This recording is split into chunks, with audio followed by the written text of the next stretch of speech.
কেমন আছো আমার ছোট্ট বন্ধুরা? আশা করি তোমরা সবাই ভালো আছো। আজকে আমরা যেটা আঁকবো সেটা হচ্ছে পেঁচা, আর পেঁচার সম্বন্ধেও জানবো। তোমরা পেঁচা দেখেছো তো? আর পেঁচা কখন দেখেছো তোমরা? দিনের বেলা দেখেছো না রাতের বেলা দেখেছো? আমরা পেঁচা রাতের বেলা সাধারণত দেখি, তাই না? কিন্তু কিছু পেঁচা আছে যারা কিন্তু দিনের বেলায় বেরোয়, সেটা আমি পরে বলবো। আগে তোমরা এই পেঁচা আঁকাটা দেখে নাও, তারপরে আমরা পেঁচা কিভাবে রং করতে হয় সেটা দেখব, এবং রং করতে করতে পেঁচার সম্পর্কে জানবো।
এবার আমরা জানব পেঁচাদের সম্পর্কে রং করতে করতে।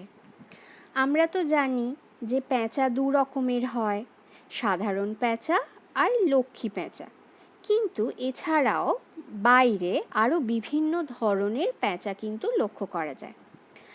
আমাদের এই পশ্চিম বাংলায় বা গ্রাম বাংলায় যে পেঁচা দেখা যায় সেটা হচ্ছে লক্ষ্মী পেঁচা। এদের প্রধান খাদ্য কি জানো? এরা কিন্তু ভীষণ ভালোবাসে ইঁদুর খেতে, তাই এরা কৃষকদের বন্ধু।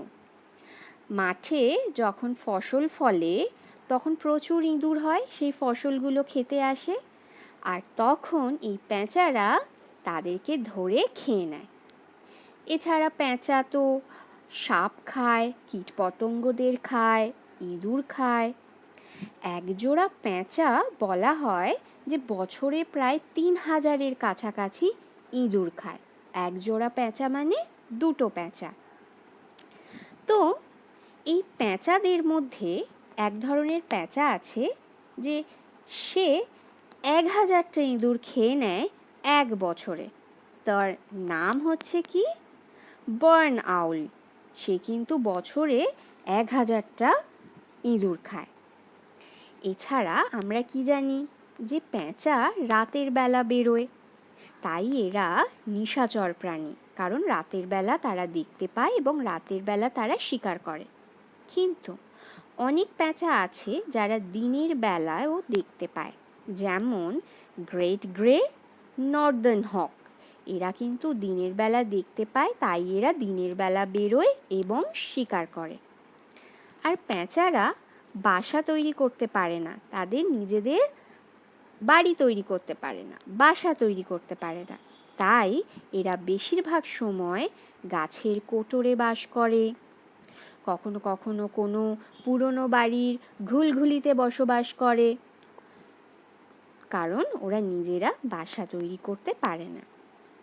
এছাড়া পেঁচার কিন্তু শ্রবণ শক্তি প্রখর, অনেক দূরের আওয়াজ কিন্তু শুনতে পায়, ফলে কি হয়, তাদের শিকার ধরতে খুব সুবিধে হয়। আর এই পেঁচাদের মধ্যে যারা মেয়ে পেঁচা তারা পুরুষ পেঁচাদের থেকে কিন্তু আকারে বড় হয়। আর এই পেঁচাদের জানো তো, আমরা যেরকম চোখের মনি এদিক ওদিক করতে পারি, এই পেঁচারা কিন্তু করতে পারে না, একদম ফিক্সড থাকে, স্থির থাকে। ওরা মাথা ঘুরিয়ে তবে জিনিসগুলো দেখে। আর জানো, কিছু পেঁচা আছে যারা সাঁতার কাটে। বাবা, কি অবাক করা বিষয়, তাই না?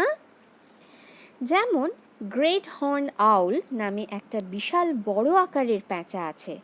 এরা জলাশয়ের ধারে ওরা গাছের মধ্যে বসে থাকে। আর এই যে জলের সাপ কিংবা ছোট ছোট মাছ তারা যখন দেখে, জলের ওপরে ঝপাত করে লাফিয়ে পড়ে আর দিয়ে তাদের শিকারগুলোকে ধরে নেয়। তো যখন জলে ওরা ঝাঁপিয়ে পড়ে, ওদের পালকগুলো ভিজে যায়, আর এই পালকগুলো ভিজে যাওয়াতে খুব ভারী হয়ে যায়, তখন আর তারা উঠতেই পারে না।